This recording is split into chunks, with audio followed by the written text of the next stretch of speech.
Hi, everyone. I'm Danny Parra with the American Red Cross. As a member of the communications team here at the Red Cross, I get all kinds of questions all the time about blood donation. So I'm very lucky to be able to sit down with some of our medical experts to find those answers to those questions. Joining me today is Dr. Courtney Lawrence, Division Chief Medical Officer here at the American Red Cross. And Dr. Lawrence, thanks so much for joining us. Thank you for having me, Danny. Now, here at the American Red Cross, we want everyone who is eligible to go out and donate blood. So who is eligible to donate blood with the Red Cross? Danny, in most states, you need to be at least 16 years of age to be able to donate blood. And for most types of donation, you at least need to be a minimum weight of 110 pounds. But depending on your age, so if you're 19 years of age or younger, or depending on the type of donation, there may also be a height and a slightly larger weight requirement. And that's because we use those parameters to help measure somebody's blood volume to make sure that the blood that we're taking is safe for that donor to be able to donate. We also really encourage that our donors come in when they're feeling healthy or well. We're always very, very happy to have enthusiastic donors who want to come in and spend their time with us, but it's really important to know that if you're not feeling your best self, we want to keep you safe. So it's better to stay home on those days and come back as soon as you're feeling well. Great. And how do you figure out if you're eligible to donate?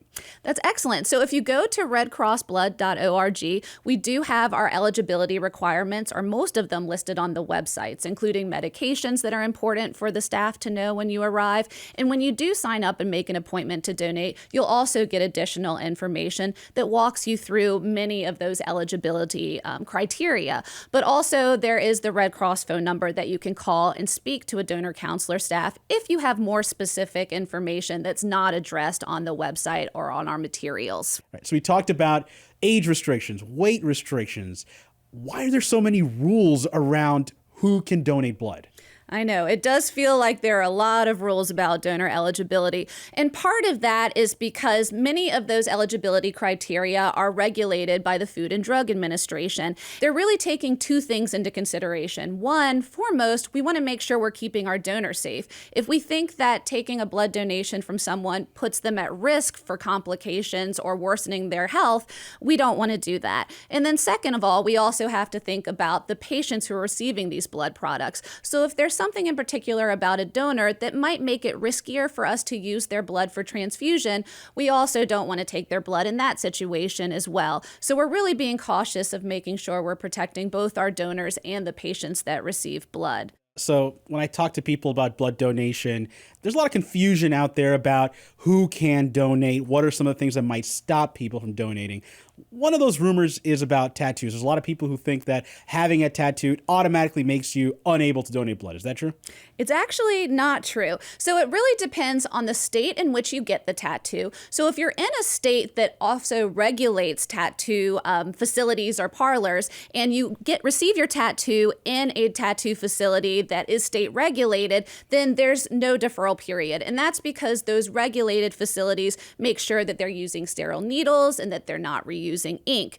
If you receive a tattoo in a state that doesn't oversee or regulate their tattoo facilities, it's a 3-month deferral. So we just ask that if you receive a tattoo in those states, you wait those 3 months and then you can come back in and donate with Red Cross. So recently, there's been a big breakthrough in making blood donation more inclusive and accessible to people, especially in the LGBTQ plus community. Can you tell us about those changes?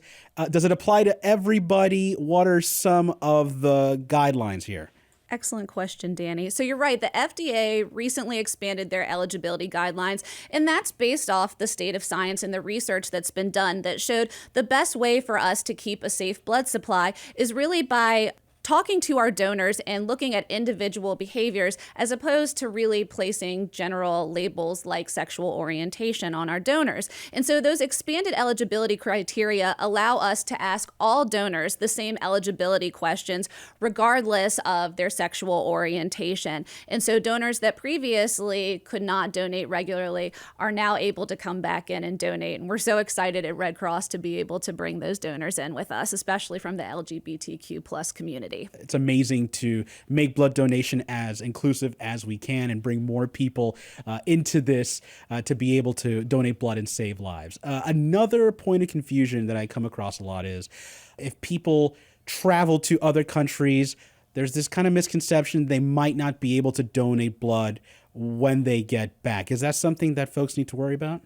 That is a great question, Danny. And it really depends on where you're traveling and how long you're staying at your destination when you travel. So that's one piece of information that can be found on our website as well, is based off of the location that you went to and the time that you spent there. And so that impacts a lot of donors who were previously deferred, including many of our military members. So we're excited to have them back with us donating at Red Cross. If you're taking medication, are you still eligible to donate blood?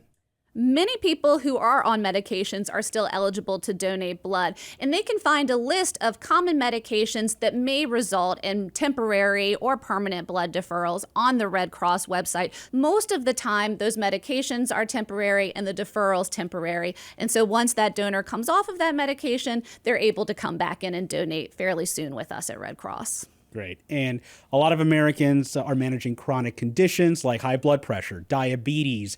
If you have a condition like that, can you still donate? Yes. So the vast majority of donors with pre-diabetes and diabetes are able to come and donate blood as long as they're feeling healthy and well. Awesome. And of course, we want as many people who can donate to please roll up a sleeve and donate blood. But if for any reason you are unable to, you're ineligible to donate blood, what are some of the ways people can still help with the mission? There are other ways they can give back. They can volunteer with the Red Cross. They can be a blood donor ambassador.